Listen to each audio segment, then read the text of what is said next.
Hey, it's Mike Giannoulis with CopywriterBrain.com. Today we're going to talk about something really cool and a little bit different, which is about how to boost your creativity. We're going to go through 5 quick tips that you can use to get more creative, because when you're writing copy, the more creative you can be, usually the better the outcome.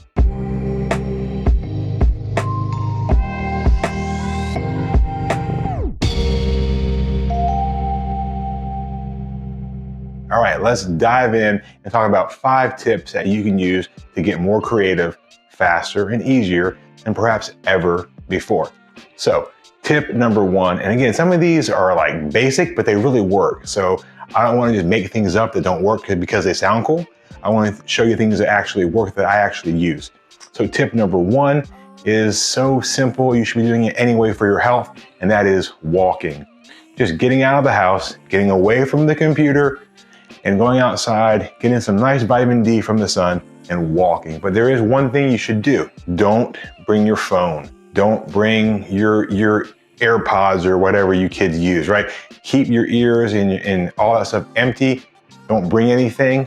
Go completely naked, so to speak. Wear clothes, obviously, but no, I guess we'll call it technologically naked. Now that may be scary for some of you. That's sometimes scary for me. Because like, what if you have this great idea and you forget it, right? Well, don't worry about that. If it's a great idea, you won't forget it. So you get out of the house, don't bring anything, walk around and look at things. Look at where you're at. Look at the ground as you walk. Look at the buildings, look at the trees, look at things and let your mind be open, and don't even think about the problem that you're trying to solve. Forget about it. It doesn't matter. Just get out there and walk, and you'll be amazed at the ideas that'll just pour into your brain. Number 2 is super cool if you can afford it. I think there is a way to do it by just going to a town close by, but the trick is to kind of go on a trip, go on a vacation, do some kind of traveling. See, when you travel, science has shown that our brains have to really focus because we don't know where we are. See, when you live in your town, you kind of know everything, and you turn everything into conceptions of what they are. It's very sad, but after a certain amount of time, we don't see trees anymore. We see our idea of what a tree is supposed to be. We don't really see a house anymore. We just see our idea of a house. That's what makes kids so cool, because everything to them is new and exciting. And who are the most creative people but kids, right? So what you want to do is be able to travel outside of where you live, and you'll be amazed at seeing all these things, seeing the new culture, trying new foods, hearing new music. All those things will feed your brain and make you more creative than ever. All right, number 3 is one of my favorite ones, and it used to be my most terrifying one, but it's really powerful, and that is to lean in on constraints. So what's a constraint? The constraint is a thing that boxes you in, right? It keeps you locked in to sort of like a box, right? Let's just say what it is. But the cool part about constraints is you'll find that they make you way more creative. If I were to say to you, okay, I want you to write me a poem about anything you want, in any style you want, as long or as short as you would want that poem to be.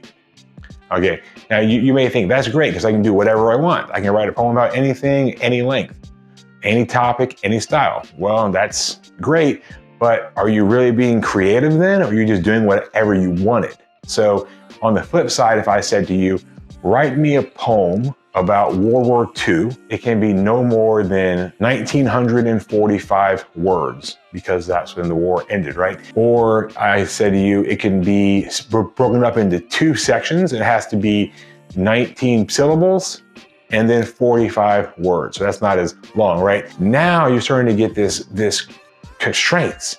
So the first part of the poem can be 19 syllables, and the second part has to be 45 words. Now you see how instantly that's way more creative, because now you got to really think. You have these constraints, and I would love it if someone would write me a poem, and down here below under that structure, 19 syllables, 45 words. That would be a really, really cool poem. I would like to see it, and I may even share it on my socials. So do that for me. That would be super cool. But anyway, that's the example. That's how constraints make us more creative. So try to create the constraints in your own copy. Maybe you come up with things like it has to be this or it has to do this. And again, you can always break those constraints if you have to, but once you create them and see them, your brain will get creative because it has to. You're forcing yourself to have to think, to have to be creative, and that's a very powerful thing. All right, number 4, this is something newer for me that I just now began probably maybe 3 or 4 months ago, but it has been amazingly powerful, and that is just the idea of meditation. Now, I started by doing what's called mindful meditation, where I sit for about 10 minutes, sometimes I'll do 20, and I just try not to think about anything at all. I may focus on my breathing. So I might say like, breathe in, breathe out, that kind of thing. But the reality is you're gonna find pretty fast that it's nearly impossible to not think about anything. Our brains are just wired and created to just be spinning and be thinking of things. But it's so important to have that pause. I think about it almost like a restart, right? If you're anything like me, you have like a million Chrome tabs open and your Chrome tabs are like this long, like, there's all these tabs. And after a while, what happens is they start to slow down. Our brains are a lot like that. We have all these tabs. We have to do this with the spouse and this with the kids and have to do this and go to this person's house. We have to write this copy and write this piece. And it becomes all these things. Every now and again, you want to just kind of do a complete shutdown, maybe update the software and restart it, clear the cache, delete the cookies, right? All that. That's what meditation does. And it gives you a clean brain or a clean slate in which then you can start and actually be creative again. It's a very, very important thing to do. So I highly recommend you add that to your creativity. I try my best to do at least 4 or 5 days a week. I don't always do it, but that's my goal. And I'll tell you, once you do it and you get into it, you really start to just feel the benefits of just being more free. Like your brain just feels less stressed. You feel more calm, and it's important. There's other types that you may want to check into. I've only begun with mindful stuff. I use an app called Waking Up by Sam Harris. I'll link to that down below. It's a great app, and it's free at first, and I think it's pretty cheap. If you can't afford it, he even will give it away for free. You just have to email him and ask. And number 5, this is an important one. A great way to get creative is to ask more questions. What's that thing that kids do that adults get so annoyed by? They ask why. Why? And then they go on. But the cool part about that is that helps you get to the root of the real problem. See, many times we don't struggle with creativity more than we struggle with identifying the right problem that we have to solve. Because you can creatively solve the wrong problem and still be in a bad spot. You solve the wrong problem. So you want to make sure that you continue to ask yourself why or what or who, but ask it again and again and again. Who is my audience? Females. Okay. What age? 30. Okay. Why that age?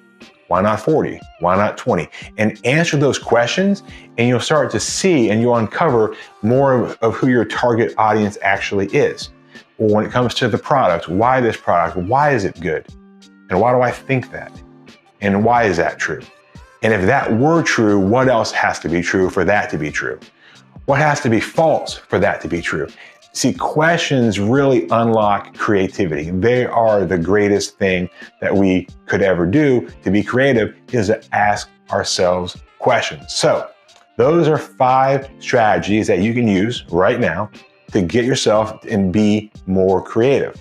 So I hope you take it, put it to use, and I will look forward to seeing you in my next video. If you haven't, please like, subscribe, comment, share, pigeon mail me, whatever you got to do so you get on my YouTube channel. I'm trying to break 100 subscribers. We're almost there, I think. So it'd be cool if you would give me a like. I think it's down there somewhere, or a sub. All right. Thank you so much. And make sure you check out copywriterbrain.com. A lot of cool stuff going on there. I'll see you there.